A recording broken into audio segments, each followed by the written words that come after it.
How to fix Clash Royale not loading.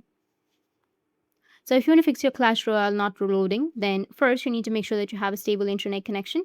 After that, you need to open up your settings.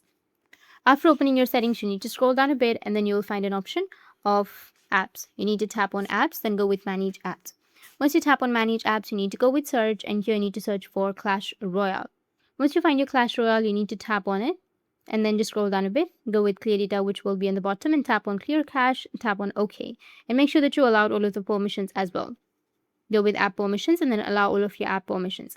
Once done, you need to go back. If that still doesn't fix your problem, then you need to go with your Play Store. Under your Play Store, you need to go with search, and here you need to search for Clash Royale.